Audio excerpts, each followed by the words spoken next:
मेरे प्यारे बच्चों, कैसे हो आप सब? आज हम एक ऐसी कहानी सुनेंगे जो हमें सिखाएगी करुणा, धैर्य और असली जादू का मतलब। चलो शुरू करते हैं लूमा का रहस्यमयी पंख। गुनगुनाते पेड़ों और चमकते जुगनुओं से भरा एक जादुई जंगल था, विस्परिंग वुड्स। वहीं रहती थी एक नन्ही जिज्ञासु बच्ची तारा। तारा को नई जगहों की खोज बहुत पसंद थी। एक दिन वह सुनहरी पत्तियों की चमचमाती राह पर चल पड़ी। रास्ता उसे ले गया एक अनोखी और शांत जगह पर।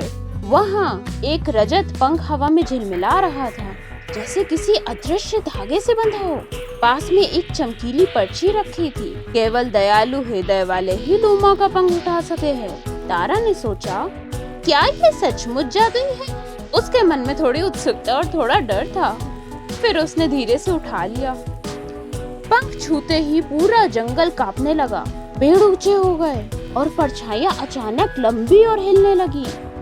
एक रहस्यमय कोमल आवाज गूंजी, पंख को अपने पास रखने के लिए तुम्हें 3 शांत परीक्षाओं से गुजरना होगा। पहली परीक्षा। तारा ने देखा एक छोटी गिलहरी उदास बैठी थी।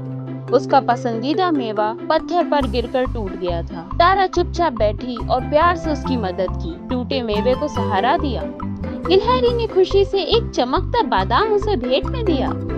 थोड़ा आगे एक सोती हुई चिड़िया टहनियों में फंसी थी, जो कि उसकी दूसरी परीक्षा। वह बेचैन थी। तारा ने बिना उसे जगाए मौन रहकर धीरे से उसे आजाद किया। चिड़िया उड़ गई और पीछे एक सुनहरा पंख छोड़ गई। तीसरी परीक्षा। अब तारा एक फुसफुसाती नदी के किनारे पहुंची।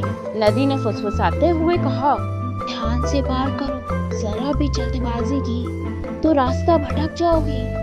तारा ने धैर्य रखा और धीरे धीरे सोच समझकर पत्थरों से पार चली गई। जब वे वापस लौटी तो देखा कि लूमा का पंख अब और भी ज्यादा चमक रहा था, जैसे उसमें जीवन आ गया हो। वह रहस्यमयी आवाज फिर से आई, शाबाश नन्ही तारा, तुमने करुणा, मौन और धैर्य से परीक्षाएं पास कर ली। तारा के चेहरे पर एक मुस्कान थी। यह किसी इनाम की खुशी नहीं थी, बल्कि बिना किसी उम्मीद के दूसरों की मदद करने का संतोष था। लूमा का पंख केवल जादुई नहीं था, वह तारा को और हम सबको एक सुंदर याद दिलाता है कि सच्चा जादू तो दया, सहानुभूति और चुपचाप किए गए अच्छे कामों में होता है। हमें कहानी से ये सीख मिलती है, दयालुता, शांत स्वभाव और निस्वार्थ मदद ही असली जादू है। हर बच्चा थोड़ा सा जादू अपने भीतर लेकर चलता है, बस उसे पहचानना जरूरी है।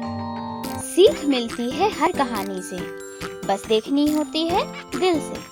और दिल से देखने के लिए जुड़े रहिए टाइनी टेल्स विद टीपीएस के साथ। लाइक और सब्सक्राइब करना ना भूलना।